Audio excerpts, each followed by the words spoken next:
What else can be done if India wants to be in that superpower? Like, how do we get there? Technological power, economic power, military power. If you don't have these three components, you are not a global power. There are only two global powers, the US and China. The Modi government is pushing for the development of defense technology and is now allocating every year some amount to support startups in this domain. In terms of restrictions, I think even US is putting restrictions on China in terms of access for certain kind of chips for running AI models and machines. So how is this going to affect China, or it's just not going to be affected at all? For a country which has the long view, okay, there is a delay in some domain for 5 years, 3 years, slow down. So what? They will survive. But... And in this current equation, is India going to benefit in any way? First of all, the Americans don't share technology. They don't. Do you think US and China will still remain the superpowers in AI as well, and no other country can probably catch up to them?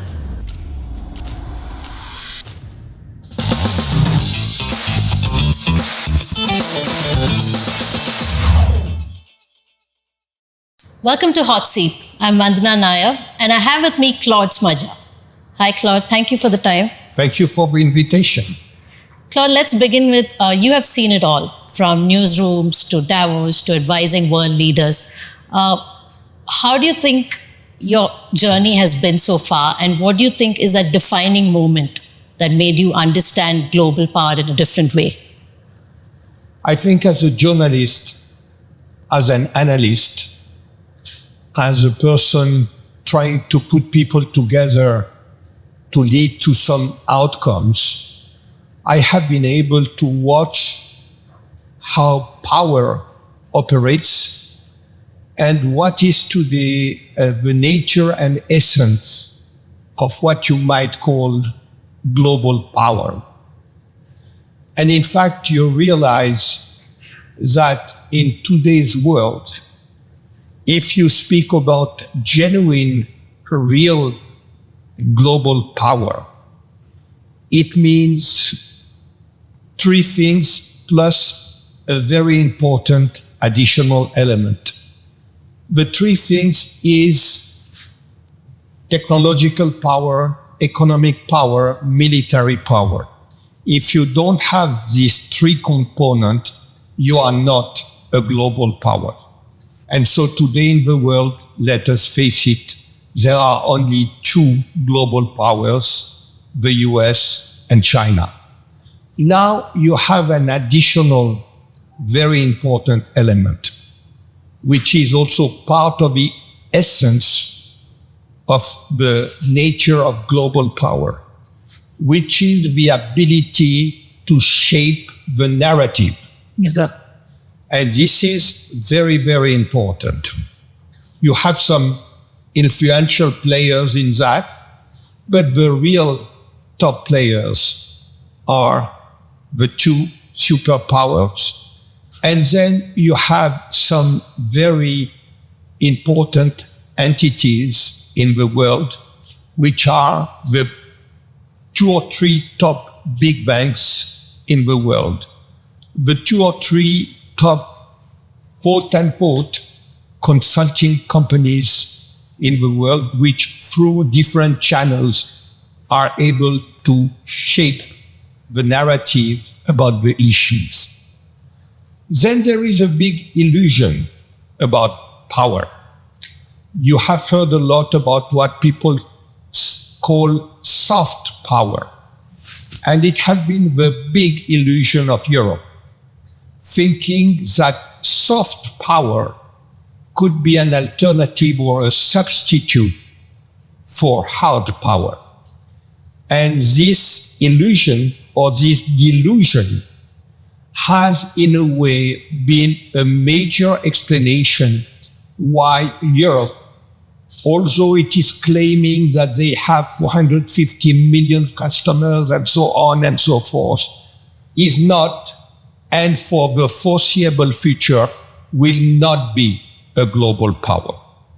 So that is absolutely for sure, because it has deluded itself in this illusion.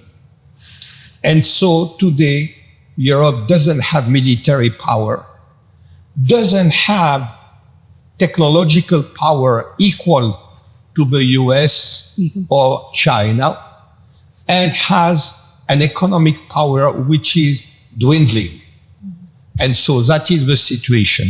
Now, the key question is, will India, which aspires to become a global power, be able to manage over the next 20 years the three components that I have mentioned?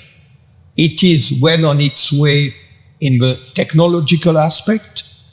It is making some good progress in economic and military aspect. But then the question will be the ability and the vision to really drive this impulse to become a global power, the impulse that the two present ones have in their DNA.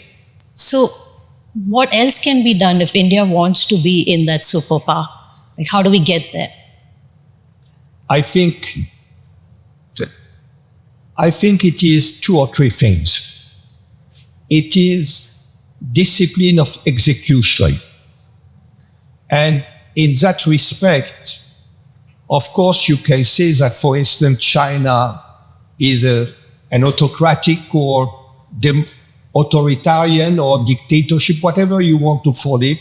And so you say it is easier to do that than in a very diverse country, democratic country like India. But I think there is a lot to be done in India to improve and perfect the art of execution, disciplined execution. This is where China has proved to be an absolute champion. That is one point. The second point, which I think is very important, is that India needs to harness more the tremendous asset that talent in this country represent, the tremendous asset that the population of this country, the resources of this country represent, and to bring back the capabilities which exist with the tremendous Indian diaspora in different parts of the world. This is, for instance, what China managed to do very well in the initial phase where they launched their modernization campaign to bring back a lot of talent. And you have a diaspora which is still very attached to India, which feel a very strong link to India. And so that is the question, how do you leverage more this kind of asset? Correct. And do you think any form of global collaborations, say India working closely with the US for maybe manufacturing or any other verticals, would that help India to kind of step up? I think we should not have too many illusions about global collaboration with the US or so on and so forth. I think India is doing the right policy of trying to diversify economic and trade partnerships through agreement. You have, for instance, a free trade agreement with my own country and Switzerland, and it is working and it is very promising. India is trying to negotiate now an agreement with the EU. I am, to be honest with you, but I really hope I am wrong. I am more skeptical about an agreement with the US in the present context. And so diversification is a very important thing. And one element which I think is really something which should be explored and leveraged much more is how to link up to the ASEAN part of the world. I know that this creates an issue with respect to the geopolitical situation between India and China. But I think India cannot afford to be only very marginally linked to the dynamic which exists in the ASEAN part of the world, and that China is at the moment fully capitalizing. And in my view, my modest view as an observer, India is lacking behind, and this is really too bad. Right. Since we brought up the tariffs, which is now the hot topic, and how things have changed after that, what is your take on it? Why did this happen, and what can we expect? Now, in some cases, it will not be a matter of economics. It will be a matter of psychiatry or psychoanalysis. We know for a fact that even when he was not even thinking of running as president, Mr. Trump, for whatever reason that I cannot really decipher, has been obsessed by trade deficit, which is complete ignorance on economic matter. My own country, Switzerland, has a very significant trade deficit with the European Union. My country is much richer, and every citizen in my country is much richer on average than any citizen or any country in the European Union, despite the fact that we have a trade deficit. In addition to that, I think it is a complete illusion to think that you can reindustrialize a country like the US. Because to reindustrialize means recreating supply chains which don't exist anymore. And in that domain, the absolute champion are the Chinese. Nobody can equal the efficiency of the Chinese. This is really the number one recipe of success of the Chinese economic policy. Tremendously efficient supply chain. Right. You need to recreate supply chains. You need to recreate skills that don't exist anymore. You need to recreate networks among medium-sized and big companies.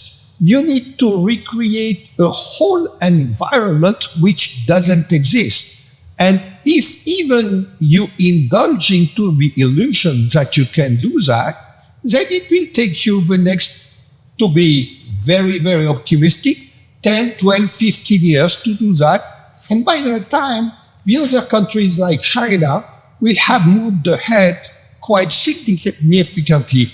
Don't forget, and people don't realize, that Mr. Xi Jinping started already quite a few years ago to change the economic model of China, because he realized that this economic model was becoming obsolete. And he is already today well on its way to change this economic model. Despite the tremendous structural difficulties of China, which cannot be underestimated, China is already half on its way to having a new economic model.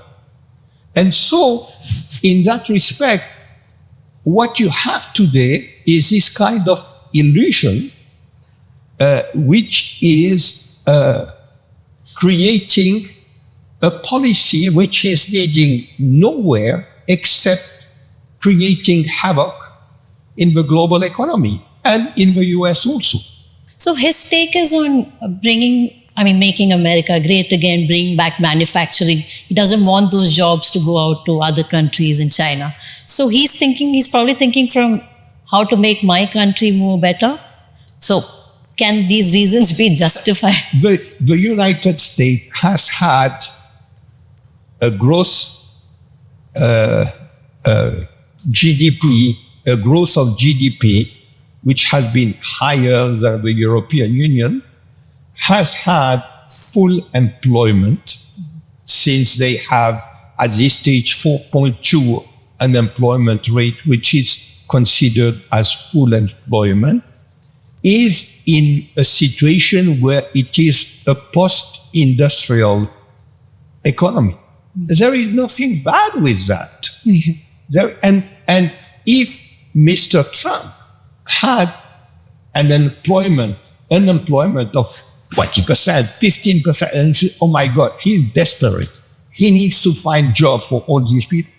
Not only is he in full employment, but in addition to that, he wants to deport foreign workers. So how are you going to industrialize or reindustrialize if you are now in full employment and you want to deport the foreign worker who are making this economy work and function at the present moment?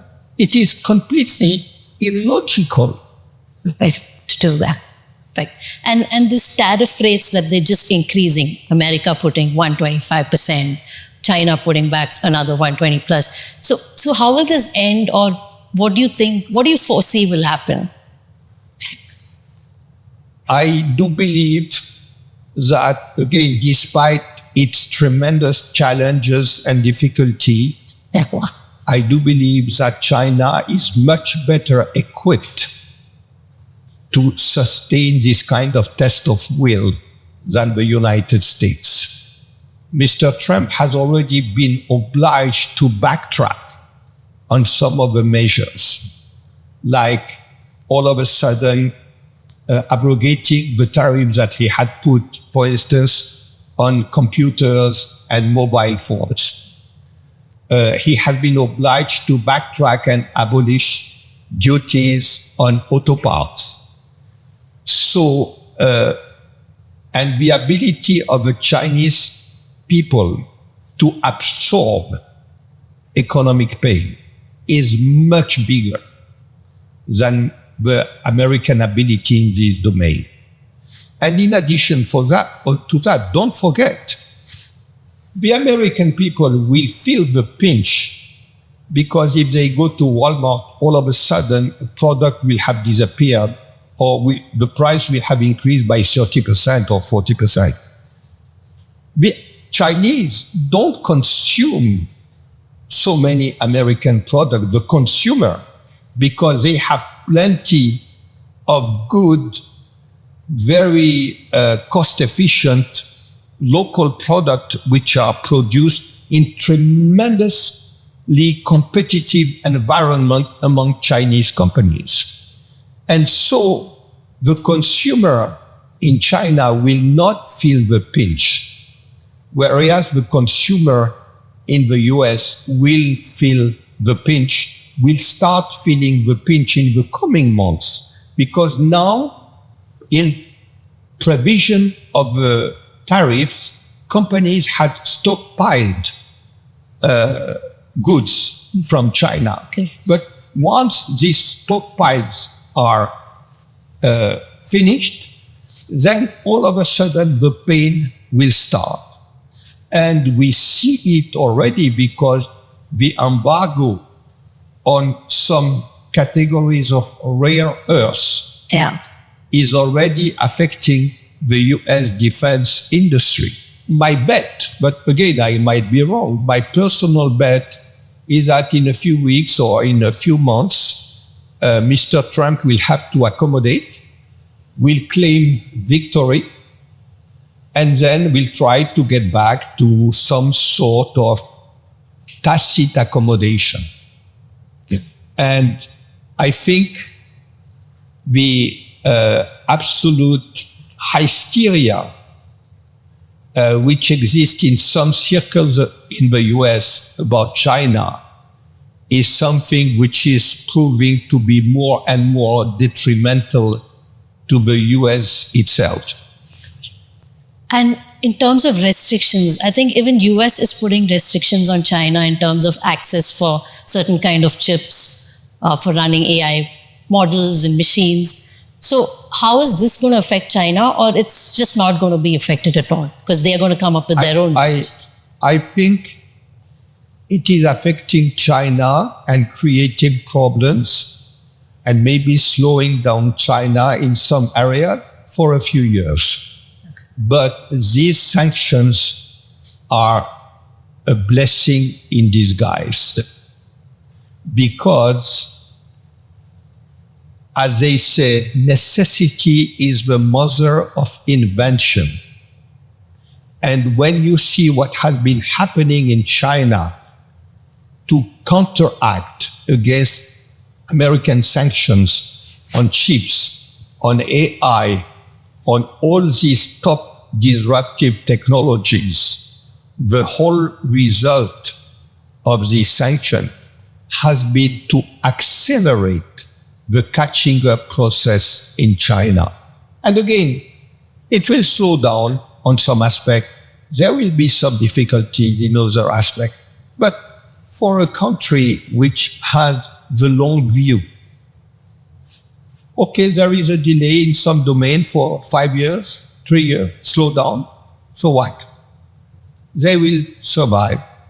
But at the same time, the spur of innovation that this pressure is created, then all of a sudden, the American will finish by realizing that it is a boomerang which is going to hit them back in the face.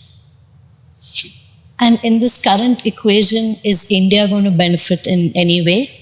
I think that if it is benefiting, it will be in a very marginal way for two things. First of all, the Americans don't share technology. They don't. And we have seen now how unreliable America is. When America decides to put pressure on a top chip company in Holland, which was making 20 or 25% of its turnover with China, and they twist the arm and they say, you stop selling to the Chinese. All of a sudden, it is pure arbitrary decision. And so you never know what happens. So that is one point. The second point that is important is that today, India doesn't have yet, except in some specific domain, the capability to provide a kind of across-the-board alternative to what is being done in China by China. What we have seen is that, in fact, China has relocated part of its capabilities in Vietnam. And this is why what is happening is that today Vietnam is becoming, for some goods, a kind of alternative for China. But what Vietnam is exporting is 50%, 60%, 70% of Chinese origin. And tomorrow, they will be in the bullseye of the Trump administration because the trade deficit of the US with Vietnam keeps increasing. I mean, there could be some marginal gains, like Apple saying that they will produce the phones that they sell in America, they will produce them from India instead of producing them from China. Okay, that is a benefit from, but in the scale of things, it is marginal. Let us be realistic. Let us be realistic. I think, in a way, India has really to look globally, to look at the world as a market, to look at the world as a kind of potential partner. This country is good at doing that. This is something where India needs that or can provide something complementary to what this country does. Then let us try to work and partner with this country. This other country is very good in this kind of technology. We need that in India. Let us partner. So it has to be a kind of holistic approach where you look at the world and you say, these people are good at that. I want to partner with them. These people are good at that. I want to attract them in India. These people are good at that. I want to create joint ventures with them, and so on and so forth. So I think it is more this kind of context, and I am sure, because of course you have very talented people in the government, and I am sure that they are thinking along this line. So many of them are thinking along this line. The question is, how do you implement this policy? Yeah. And we spoke about superpowers. Now, when we look at AI, now that's also something people are kind of fighting through to get dominance. Do you think US and China will still remain the superpowers in AI as well, and no other country can probably catch up to them? This question, it's very difficult to predict. At the moment, one issue is clear, that India is doing tremendous efforts and tremendous investments in the AI domain, in the semiconductors domain, and there is great potential. There are great assets, if only the abundance of data that you have in India. One handicap is resources, financial resources. If you take the figure of 2024, 50% of all the money spent on AI R&D was spent in China. 50%. So India doesn't have at the moment the resources to compete with that. But there are alternatives. For instance, India has been developing a kind of approach to open source technology, which is, in my view, a very important asset. How to leverage more this open technology, open platform approach to accelerate development of AI, to accelerate research on AI. Second thing, there have been some good progress, but corporate India is still lagging behind in terms of R&D. Corporate India, for many corporations, still prefer to buy technology instead of investing in creating technology at home, in their labs. One element which is, in my view, very positive is what we have seen in the last few years, where, for instance, the Modi government is pushing for the development of defense technology and is now allocating every year some amount to support startups in this domain.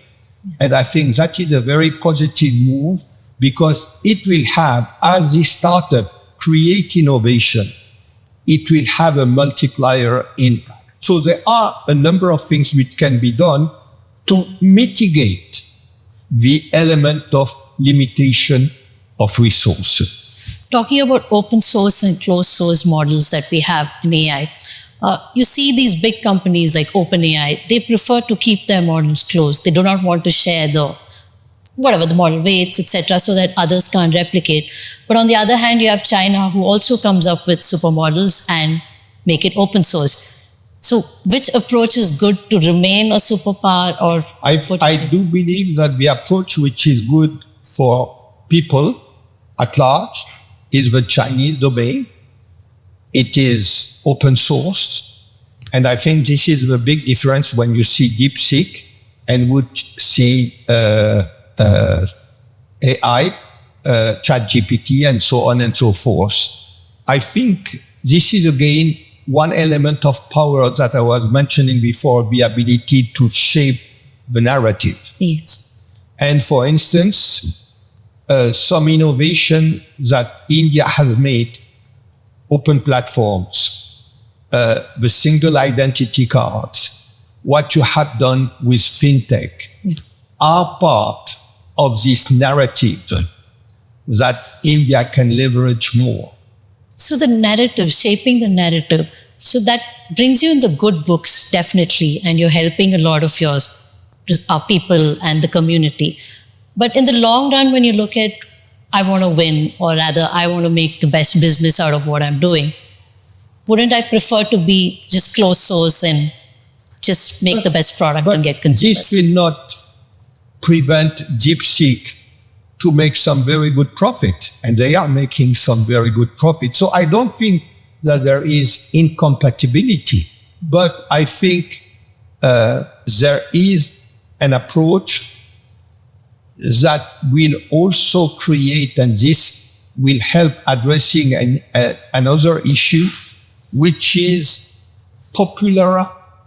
public acceptability of new technologies. Because, as you know, there is a lot of concern, a lot of reluctance. Will this destroy my job?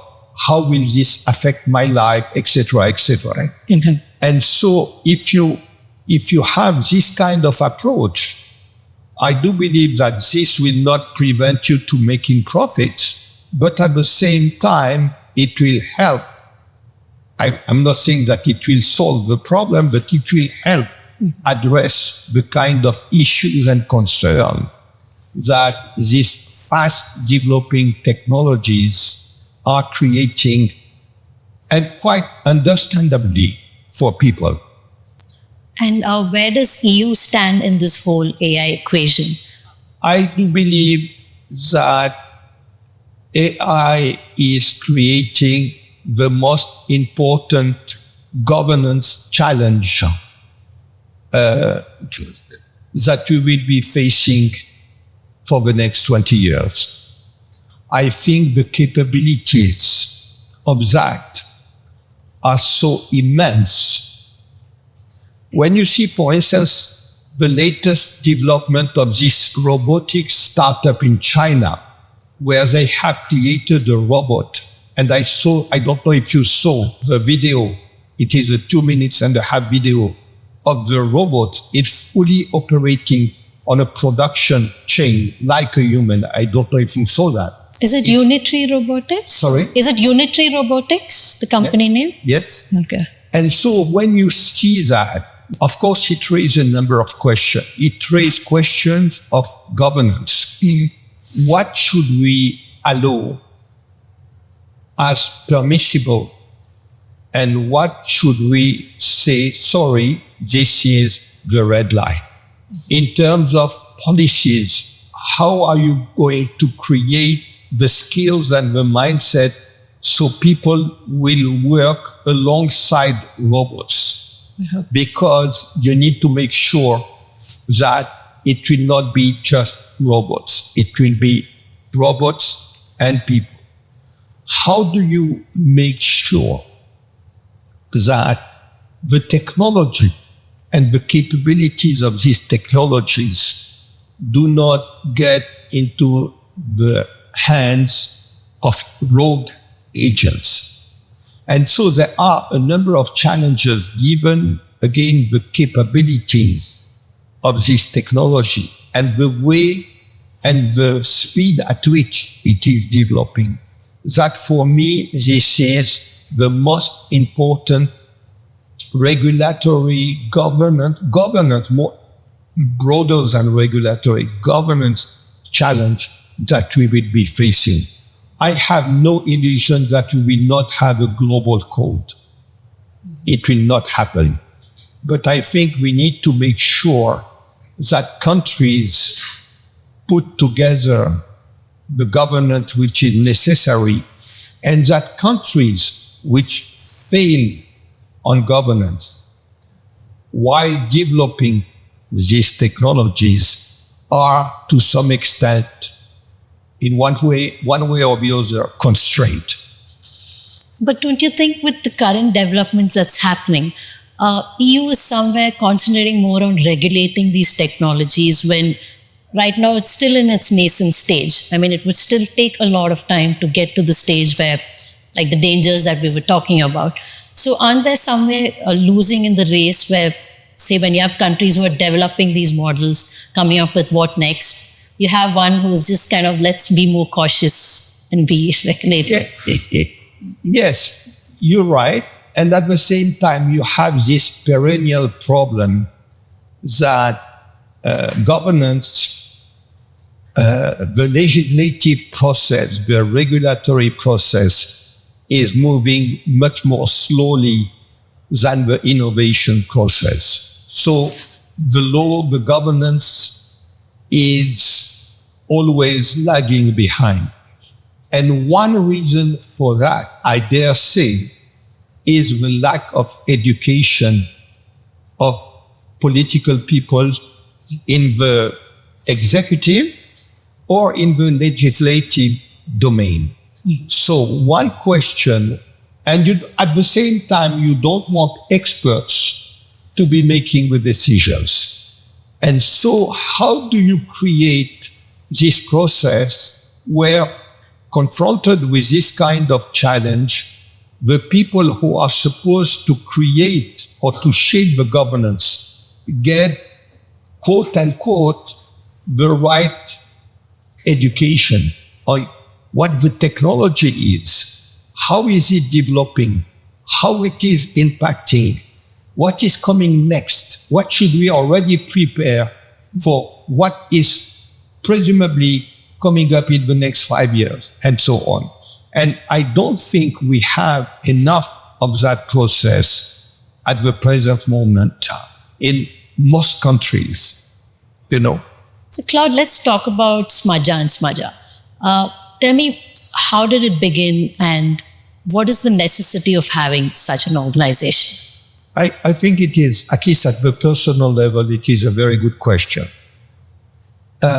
My daughter and I, when we created Smadja and Smadja, we were perplexed by something which was happening already at the time, and which today, in my view, is one of the biggest problems that we face in our ability to handle problems.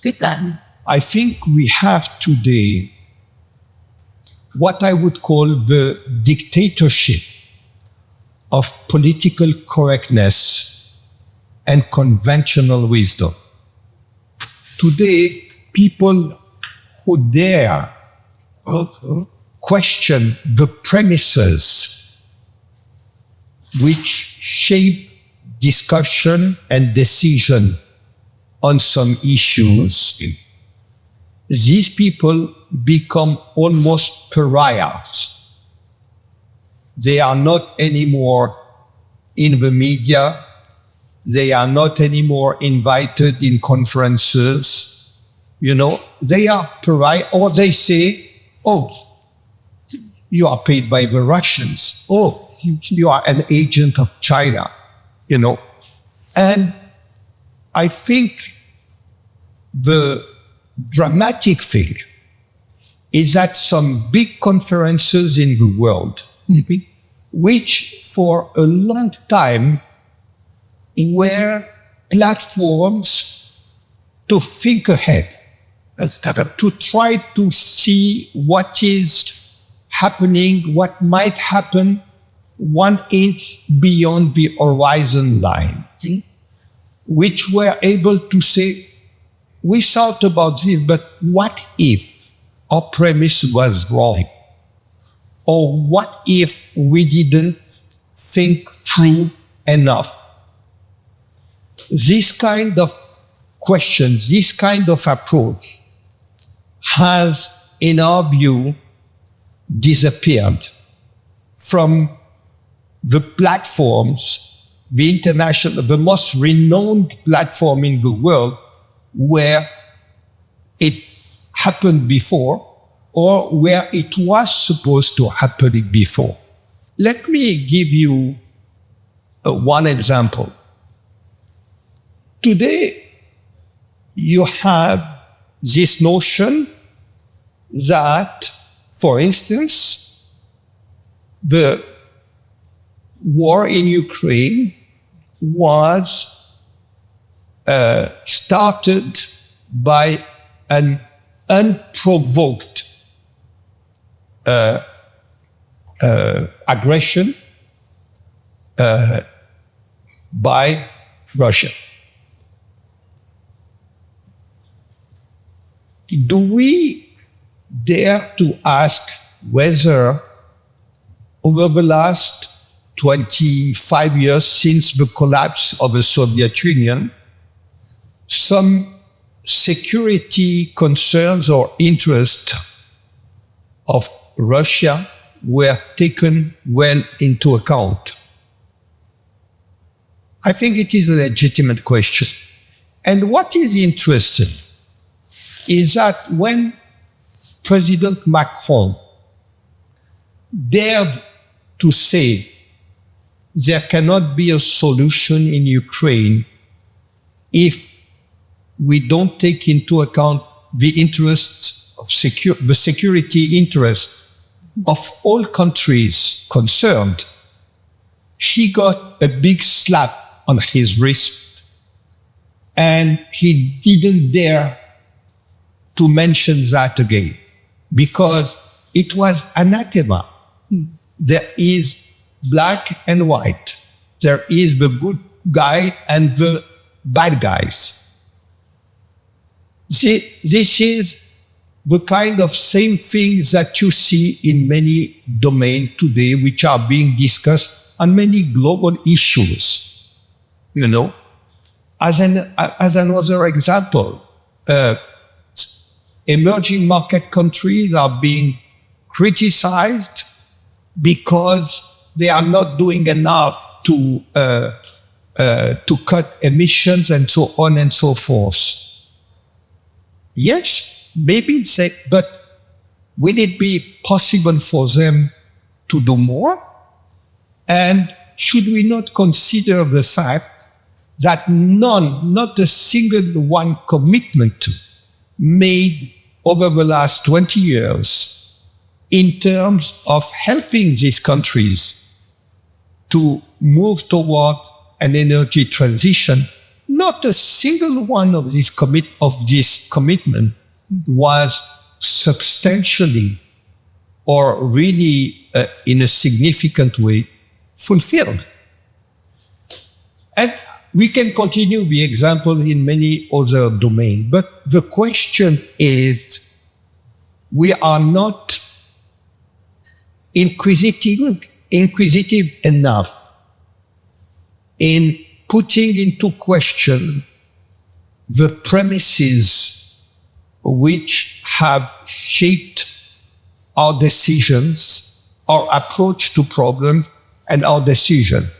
And we continue to act when in some cases we know, or some people know, that some of these premises were only half right or half wrong. But nobody will say, okay, we need to change direction. You know, we just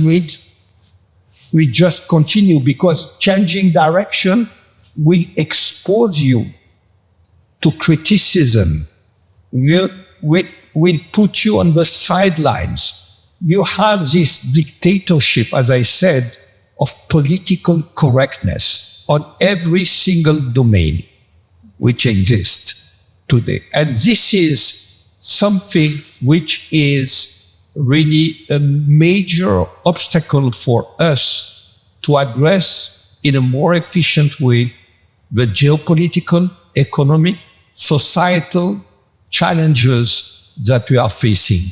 And this is what we try sometimes to do in our activities. What if this approach, the premises of this approach have to be reconsidered?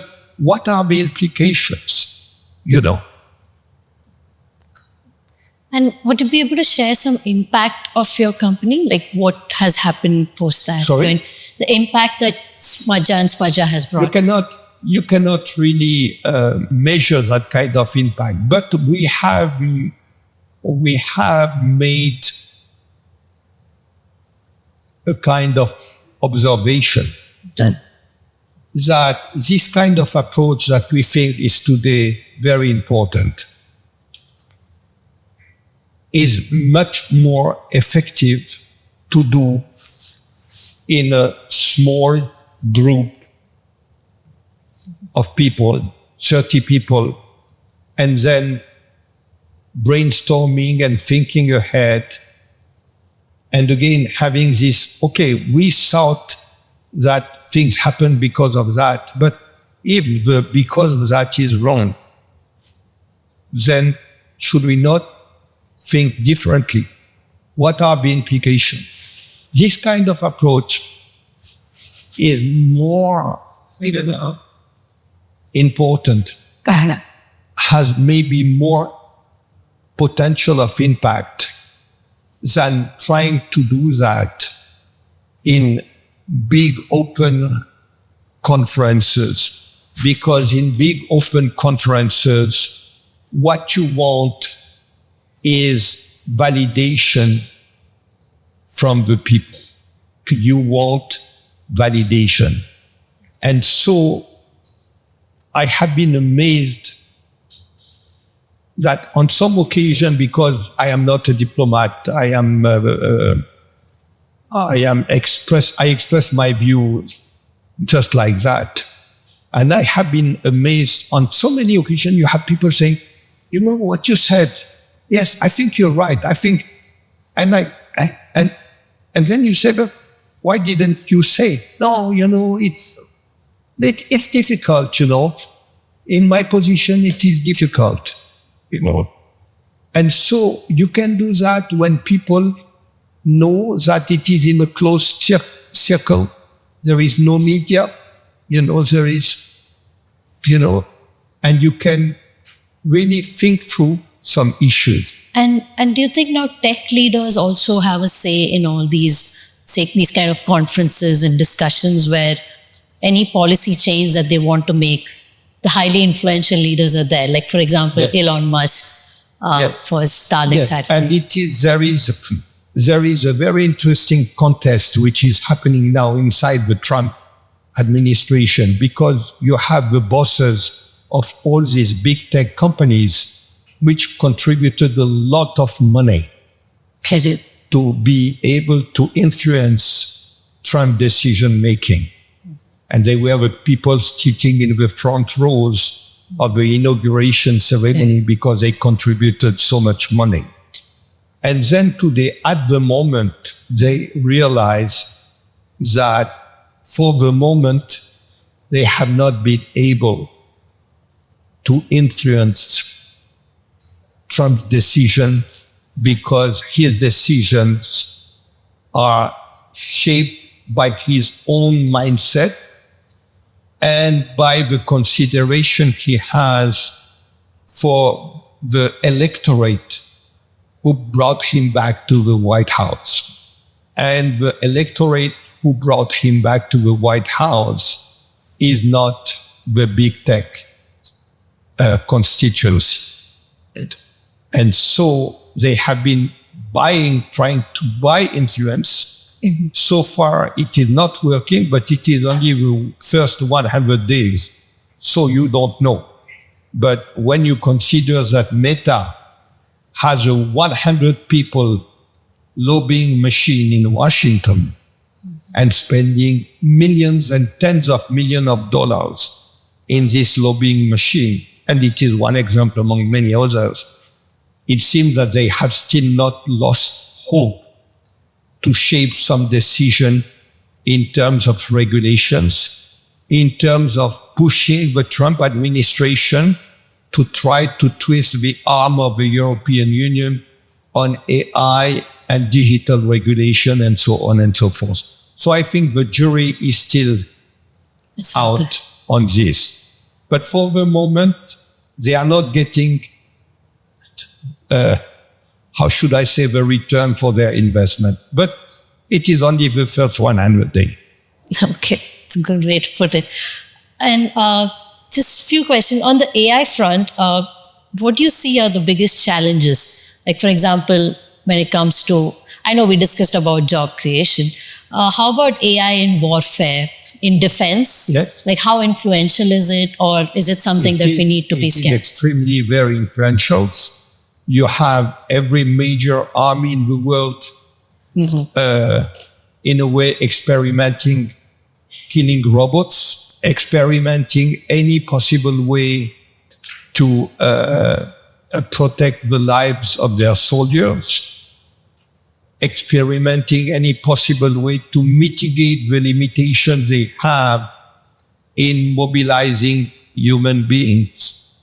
But you have also what you see in the drone element, and we have seen that illustration in the Middle East with the Hamas attack on Israel and the way Israel has answered back. You have seen that in the Ukraine war. So I think the impact of that will keep increasing. There is no doubt about that. And this is where we get back to what we were discussing before.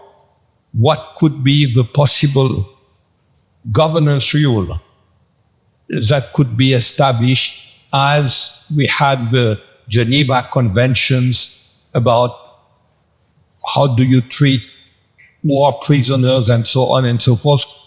How do you ban, for instance, chemical warfare? Would there be some? Nobody knows at this stage. I don't see that for the moment, but maybe at some stage, as this keep evolving and developing, people will start ringing the alarm bell saying, look, maybe we need to try to put some limits or some convention on that. Got it, Claude. And one last question on your personal journey. Going back to the question that we started with, you have seen it all from newsrooms to policy making. How has it been on a personal level, and what do you want in the future from the way things are going? I am an observer. I am an analyst. I try to make sense of things that are happening. My passion in the last 53 years, since I have started my professional career, has been to be able to watch how the world was evolving, to watch how what is happening here has an impact on the other side of the planet, to try to combat again some conventional wisdom or the fads of the day. You know, you had, for instance, this notion that was promoted that, for instance, today with globalization, the people who count are the business leaders, and we can get away and do away with political leaders, and government are back in force. We have said that, we live in a global village, and we see today that the prevalent force shaping the reorganization of the world is the assertion of identity. So all these fads which shaped decisions have proved to be wrong. They were just fads. So I think that is, in a way, trying always to look, as I said, 1 inch beyond the horizon line, trying to look beyond and above the conventional wisdom, trying not to be politically correct, because I think that political correctness in 90% or 80%, depending on the cases, can lead you to make big assessment or analysis mistakes.